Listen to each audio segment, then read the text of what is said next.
सहरी जीवन ठारू दूर रे पुरपल्ली रे रहुथिबा बहु लोक प्राचीन कारुकला को निजर जीविका भावे आदरी नैथिबार बहु दृष्टांत देखिबाकू मिलिथाए आम ओडिसा रे। एमिति एक कारुकलार परंपरा ढोकरा। ढेंकानाल सहर ठारू 10 किलोमीटर दूर पहाड़ और सबुजिमा घेरा नवजीवनपुर गाँव में बास करती घंटरा संप्रदायर लोके। गाँवर प्रत्येक परिवार जीविका अर्जनर मुख्य पेशा हेउछि ढोकरा मूर्ति। ढोकरा कला पई ढेंकानाल जिला को प्रसिद्ध कराइबारे यथेष्ट अवदान रही एई छोटिया गाँटीर। सकाळर सिंदूरा फाटे चलचंचल होई उठे नवजीवनपुरर जनजीवन।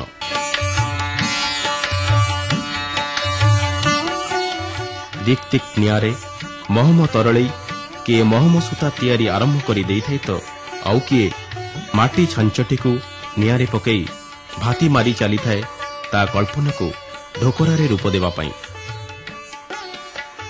दिन सारा खटी खटी रक्त को पानी फटई से माने तैयारी करुथिबा ढोकरा मूर्तिटी सतरे केते सुंदर देखा न जाए। एथिपाई केते गर्व न करे ओडिसा। हेले एसबुर स्रष्टा से घंटरा माने एमिति सुंदर सुंदर ढोकरा मूर्ति करंती केमिति?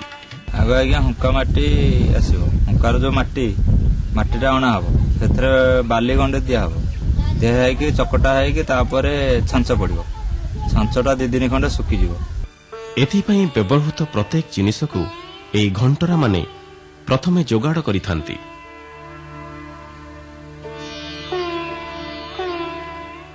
महम पितल और चषु आदि तो बजार रे मिली जाए।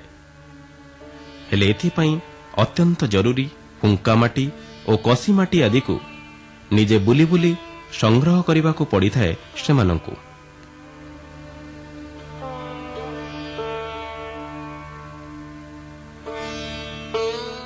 नाली हुंका माटी को चकटी सेथिरे बाली मिसई निज मन मुताबक मूर्तिर छांचटीए प्रथमे प्रस्तुत करिथाए शिल्पी। तापरे छांचटी को खरारे सुखई सेथिरे कसी माटीर एक पतला लेप दिया हुए।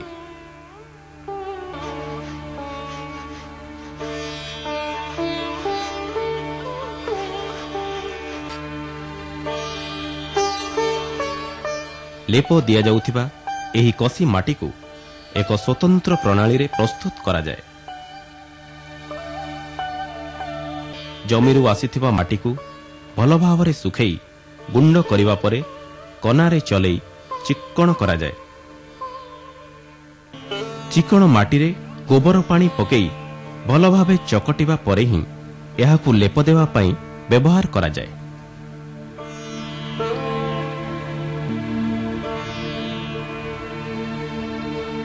कसी माटीर एही प्रथम लेपटी सुखी जिबा परे छांच उपरे सिंब पत्र को घसी दिया जाए एवं ता उपरे महम सूता गुड़ई मन मुताबक कारुकार्य करि चले ढोकरा शिल्पी।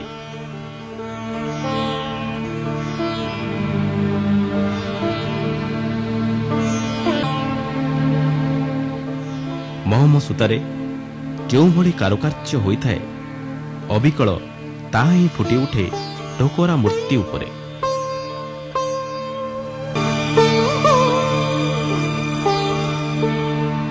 सूताटा है ढोकुरा।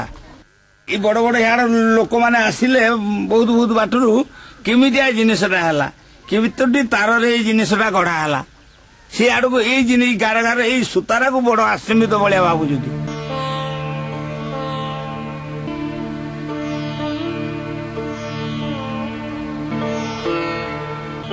सूता तैयारी करिया पई आवश्यक महम को स्वतंत्र भावे प्रस्तुत करने को पड़ी थाए एही घंटरा मानकु।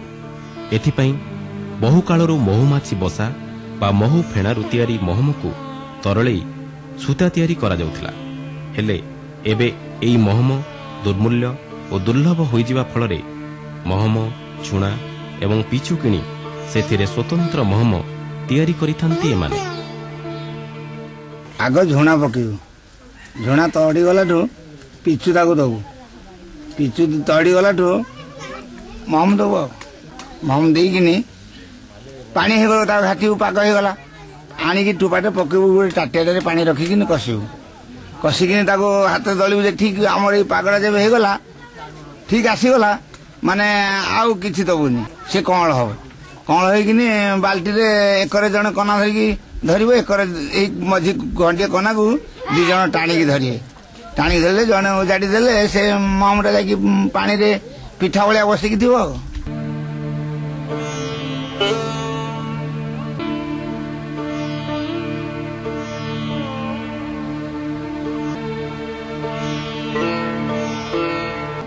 ନିଗିଡ଼ି ଗଲେ ଖରାରେ ପକେଇ ଦବୁ ଖରାରେ ପକେଇକିନି ଆଣିବୁ ଯେ ଶିଳରେ ଖୁବ ଛେଚି ଦବୁ ତାକୁ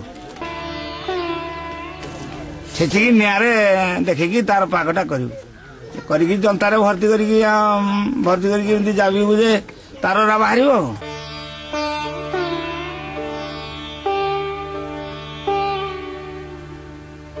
ଜନ୍ତା ସାହାଯ୍ୟରେ ଏହି ସୂତା ତିଆରି କରିବା ଯେ କେତେ କଷ୍ଟକର ତା ନ ଦେଖିଲେ ବିଶ୍ୱାସ କରିହେବ ନାହିଁ ଢୋକରା ଭଳି ଏକ କାରୁକଳାକୁ ବଞ୍ଚେଇ ରଖିବା ପାଇଁ କେତେ କଷ୍ଟ ସହିବାକୁ ପଡ଼ିଥାଏ ଏହି ଘଣ୍ଟରାମାନଙ୍କୁ ସତରେ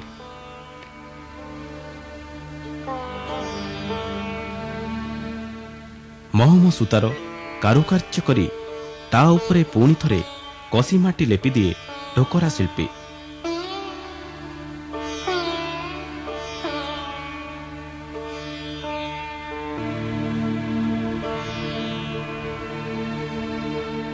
ହେଲେ ଏହି ଦ୍ୱିତୀୟ ଲେପ ଦେବାବେଳେ ମହମ ସୂତା ପର୍ଯ୍ୟନ୍ତ ଛୋଟିଆ ରନ୍ଧ୍ରଟିଏ କରିବାକୁ ପଡ଼ିଥାଏ ଏହି ରନ୍ଧ୍ର ବାଟ ଦେଇ ତରଳ ପିତ୍ତଳ ମହମ ସୂତା ଲଗାଯାଇଥିବା ସ୍ତରରେ ପହଞ୍ଚି ମୂର୍ତ୍ତିର ଆକାର ଧାରଣ କରିଥାଏ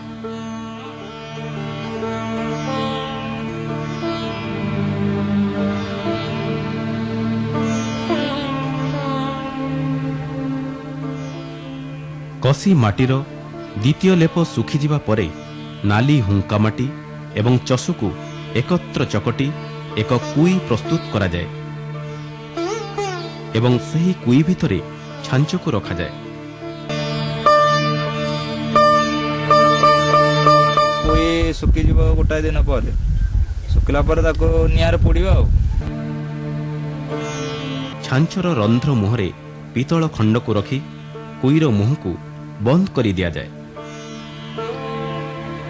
କୁଇକୁ ଗରମ କରି ଢୋକରା ମୂର୍ତ୍ତି ତିଆରି କରିବା ପାଇଁ ମାଟି ଖୋଳି ଏକ ସ୍ୱତନ୍ତ୍ର ଧରଣର ଚୁଲି ପ୍ରସ୍ତୁତ କରାଯାଇଥାଏ ଚୁଲିରେ କୁଇକୁ ରଖାଯାଇ ତା ଉପରେ କାଠ ଓ କୋଇଲା ଢାଳି ଦିଆଯାଏ କୁଇଟି ସମ୍ପୂର୍ଣ୍ଣ ନିଆଁ ଭିତରେ ରହିଥାଏ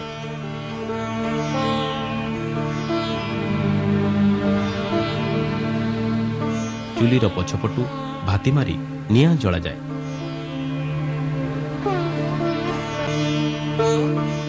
ଭାତି ହେଉଛି ଚମଡ଼ାରେ ତିଆରି ଏକ ଖୋଳ ଏହାର ଗୋଟିଏ ମୁଣ୍ଡରେ 2ଟି ବାଉଁଶ ପାତିଆ ଲାଗିଥାଏ ଏବଂ ଅନ୍ୟ ମୁଣ୍ଡଟି ଚୁଲି ସହ ସଂଯୁକ୍ତ ରହିଥାଏ ଭାତିରୁ ବାହାରୁଥିବା ପବନ ଦ୍ୱାରା ଚୁଲିରେ ତାଉ ଉଠେ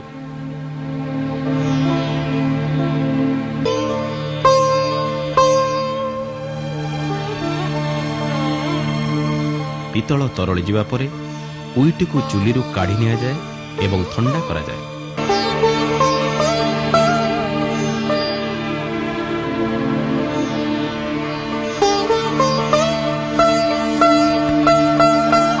ଥଣ୍ଡା ହେବା ପାଇଁ ଏହା ପ୍ରାୟ ଘଣ୍ଟାଏ ସମୟ ନେଇଥାଏ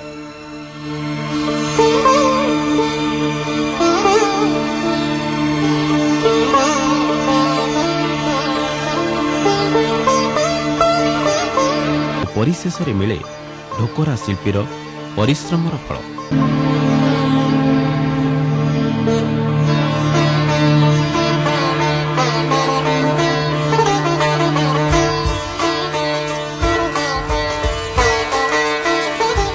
ସକାଳୁ ସଞ୍ଜ ଯାଏ ଯନ୍ତ୍ର ଭଳି ଖଟି ଖଟି ନିଜ କଳ୍ପନାକୁ ରୂପ ଦେଇଥାଏ ଏହି ଢୋକରା ଶିଳ୍ପୀ ଉତ୍କଣ୍ଠିତ ଭାବେ ଚାହିଁ ରହିଥାଏ ନିଜର ହାତଗଢ଼ା କୃତିଟି କେତେବେଳେ ପରସ୍ତ ପରସ୍ତ ଆବରଣ ଭିତରୁ ଝଟକି ଉଠିବ ମାଟିର ଛାଞ୍ଚଟି ପିତ୍ତଳ ହାତୀଘୋଡ଼ାର ରୂପ ନିଏ ତୁଟିଯାଏ ମାଟିର ମଣିଷଠାରୁ ତାର ମାୟା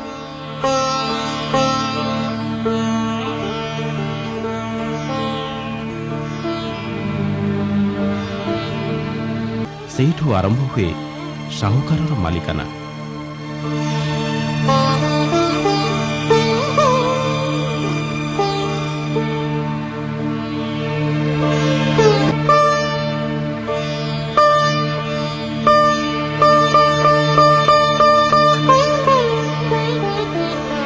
ନିଜେ ଦେଇଥିବା କଞ୍ଚାମାଲ ଓ ବହିନା ବଦଳରେ ସାହୁକାର ବୋହି ନିଏ ଘଣ୍ଟରାର ସବୁ ପରିଶ୍ରମର ଫଳ। ମିଳେଇଯାଏ ତାର ସବୁ ସ୍ୱପ୍ନ ବେଲାଏ ନାଲି ଚାହା ଭିତରେ।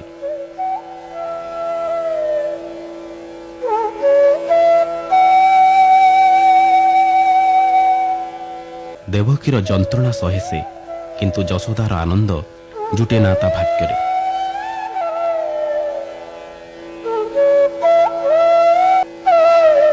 ପୁଣି ଥରେ ଦାଣ୍ଡ ଦୁଆରେ ବସି ପଡ଼େ ମାଟିର ଛାଞ୍ଚ ତିଆରି କରିବାକୁ।